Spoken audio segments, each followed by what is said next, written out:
son muchos los retos y son muchas las oportunidades. Habemos que tener en cuenta que las oportunidades son muchas porque hay una relación de causalidad muy evidente entre penetración de banda ancha y crecimiento económico, ¿no? Entonces, en términos regulatorios, vamos a tener oportunidades singulares para enderezar estos retos, como las subastas de las próximas bandas de radiofrecuencia, que son 3,5 GHz, que será la puerta de entrada de 5G en Brasil, la banda de 2,3 GHz, por fin aún tenemos 10 más 10 en 700 MHz. Y lo digo eso porque la idea es que no tengamos una subasta con objetivos fiscales, pero que tengamos una oportunidad de tener obligaciones de hacer, de inversión, al revés de que lo que se ha hecho en otros países, mismo en Brasil en el pasado. Yo creo que es una oportunidad muy grande para que podamos expandir la infraestructura de telecomunicaciones en Brasil. Y recuerdo que hace mucho tiempo las condiciones del servicio han cambiado, ¿no?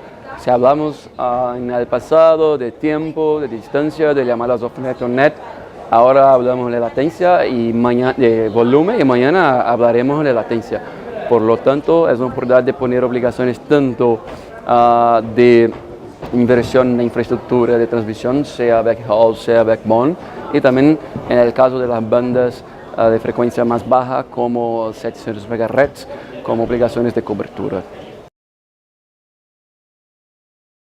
Bueno, el Estado regulador en Brasil no es muy antiguo, tenemos 20 años de Estado regulador, pero lo importante es que la comprensión que es la agencia no es de gobierno, es de Estado, pero eso no es excludente, justo al contrario, con un diálogo muy productivo, muy directo con el gobierno, porque el gobierno que fue electo para hacer la política pública, y a nosotros, en términos de telecomunicaciones, cabe a nosotros hacer la implementación. Y como dijo, las subastas son importantes mecanismos, otros, por ejemplo, son cambiar un modelo de regulación de comando y control que se ponía una meta y después había una sanción por no cumplir con la regla.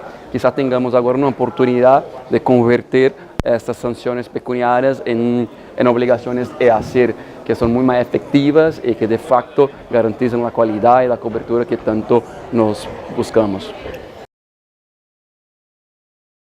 De facto eso es importante, tenemos acá un trade-off, ¿no? Porque hay una crisis fiscal muy grande en Brasil, no es fácil hablar de disminuir impuestos, por lo que pasa es que tenemos que comprobar con métodos de cuantificar, con modelos econométricos que hay, de facto hoy menos es más en términos de impuestos. Desafortunadamente muchas veces en Brasil la banda ancha tiene el mismo nivel de impuestos, algunos impuestos de tabaco, de alcohol, y eso no es compatible con la importancia que tiene la banda ancha, ¿no? Evidentemente, como he dicho, derechos de uso de radiofrecuencias, subastas, que no tienen objetivos o retos fiscales, pero sí que tengan objetivos de expandir la infraestructura, es una opción. Y es verdad que tenemos en Brasil y quizá en todos otros lugares del mundo una situación donde tenemos de un lado una marginalidad de las empresas decreciente o estable porque son más eficientes en términos de costos, y de otro lado tenemos un crecimiento de los datos muy grande y mucho mayor que el crecimiento de los ingresos, y que exige más capex. Entonces más capex con marginalidad estable implica matemáticamente un retorno sobre la inversión menor, ¿no? Bueno, yo creo que el 5G va a ser una oportunidad para que los operadores de telecomunicaciones consigan ver nuevas oportunidades de negocios. Estas nuevas oportunidades de negocios tienen que ver con conectividad. Al final, no hay conectividad sin infraestructura de telecomunicaciones. La TV by subscription es un mercado que está cambiando mucho. El tema de la reducción de los accesos móviles tiene que ver con la baja de los costes de terminación y también con la evidencia del fenómeno de los OTTs, ¿no? De manera que los usuarios no tienen más que tener múltiples SIM cards. Bueno, la banda ancha fija es una condición fundamental para el 5G. Al final, el 5G es un enorme reto y no hay una solución para todos esos retos. Habemos que tener infraestructura fija, infraestructura inalámbrica e incluso también opciones de satélites.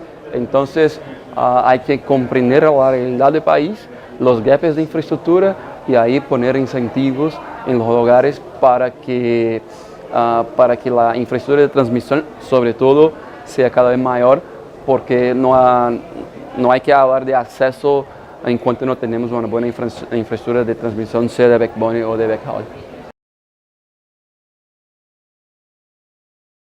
De previsibilidad, de mucha previsibilidad, por eso estoy hablando con operadores y con la industria y con todos los stakeholders que el primer cuarto del próximo año vamos a hacer la subasta de 3,5 GHz. Como he dicho, yo creo la puerta de entrada 5G en Brasil de 2.3 GHz y de 700 MHz del bloque de 10x10 que todavía tenemos.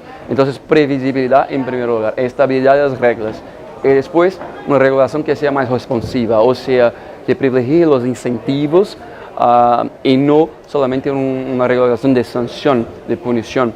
Yo creo que regulación tiene mucho que ver con alineamiento de incentivos. Y eso es lo que nosotros estamos a buscar. Tenemos que hablar cada vez más de una nueva manera, por ejemplo, de gestionar el espectro. Es muy necesario, ahora hablamos de bandas milimétricas, ¿no? No solo las bandas intermediarias o más bajas. Entonces hay que pensar, por ejemplo, en una nueva manera de gestionar el espectro, quizás con acceso dinámico al espectro, hacer el mercado secundario del espectro más efectivo y de facto hacer más con menos. Entonces yo creo que son maneras de hacer incentivos para una autorregulación del mercado. Y yo creo mucho en eso porque yo creo en la coexistencia de los intereses público y privado.